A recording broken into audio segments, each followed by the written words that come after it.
Hello, work life warriors. I hope you're doing well. Today, I want to talk about reverse engineering, or as Stephen Covey would say, beginning with the end in mind.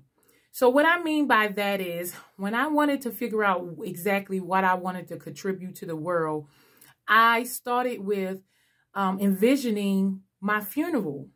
What did I want to accomplish about time? It was time for me to leave this planet. What did I want to accomplish? What did I want people to say about me? What type of contribution did I make? Was it grand? Was it what I wanted it to be? And once I got an idea of exactly who I wanted to be, what I wanted to contribute, I wrote it down. So then, in addition to that, I wanted to know what were people's biggest regrets at the end of their life. And what really matters when you are about to leave this world? What is of the most importance to the human experience, to the human conditions? And so I started to talk to elders. I started reading books on, on moving on, passing on people's biggest regrets, the last moments or things that they said before they passed away. And so I started to study these things because I wanted to know, what do most people, because we know right now, if you ask all the teenagers, then they will agree that they want to be rich. But something happens, and at the end of their life, a lot of people are left with so many regrets. And so I wanted to know, like, what was among the biggest regrets. And the top three that from my research that I always hear is time with friends and family. So the connections that they made and the memories that they did or didn't make were what was so important to them. The people who loved them, how they loved, how they showed up, the things they did, the memories that they had. And their biggest regrets were the times that they didn't show up for their friends and family, that they didn't choose to, connect to a person as opposed to making money or a status move. And another thing was they regret not showing up for themselves, not being the person that they wanted to be. They were too afraid of conflict. They were too afraid of being outcast. So they kind of just conformed and they went along to get along. And a lot of people regret going along to get along. And the third one is most people regret them not achieving financial freedom through working on a purpose that, brought them joy while doing it.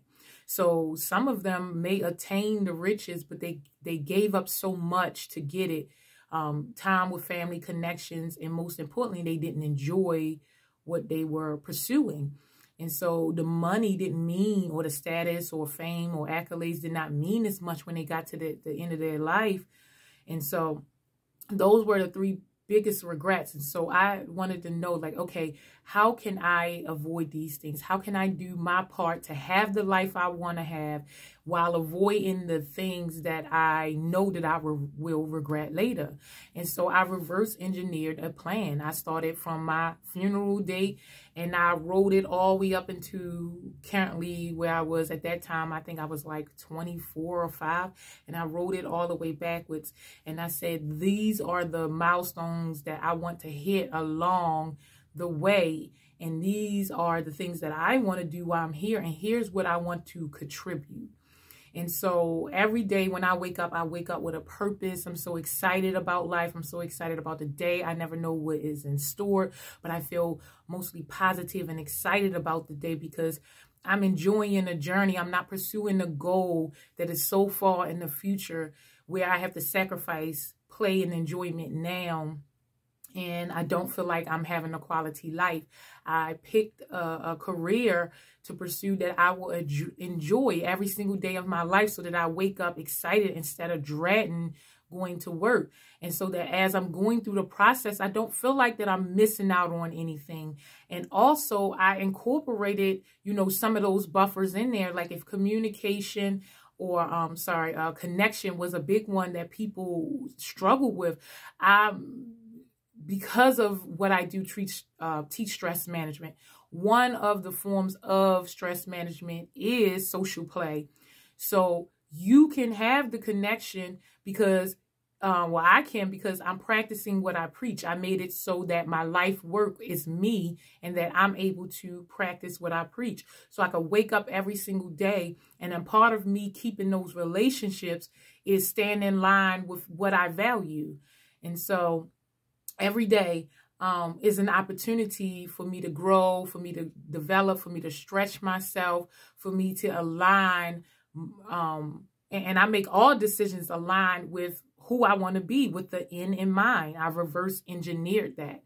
And so again, if I'm faced with a choice, I can easily make a decision because I have already defined my own values. I've already defined my own goals and where I would like to go.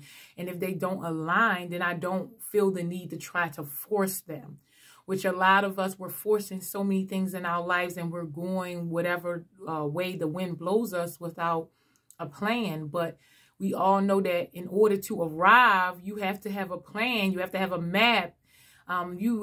First of all, to arrive, you have to have a destination, and our destination cannot just be death.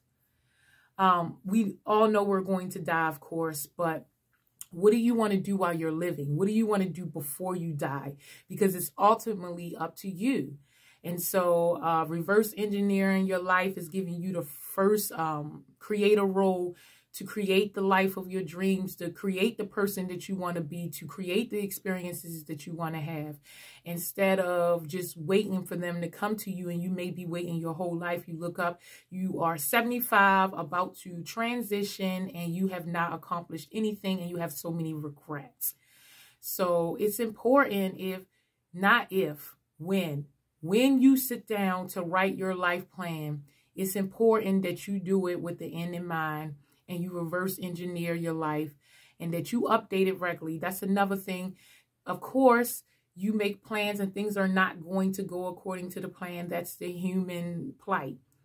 So you just adjust accordingly. You'll always have your eyes set on your plan and adjust accordingly.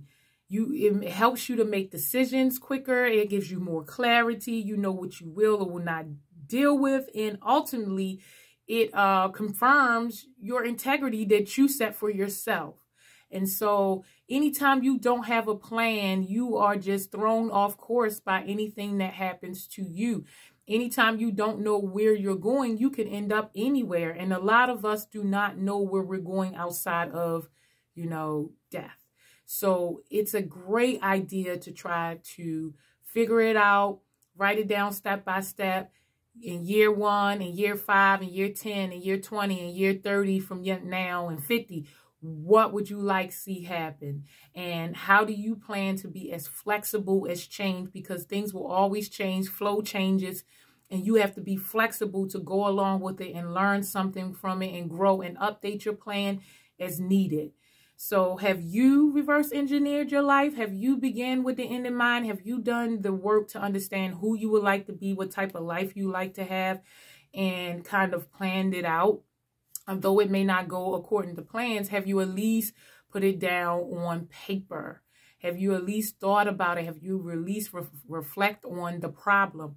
Again, if you want to go somewhere, if you want to be somebody, you have to be intentional about it. Now, again, we're all somebody, but I'm saying if you want to be somebody, if you want to mean more to somebody than just yourself, you have to plan these things. You have to know who you want to be. You have to know where you want to go.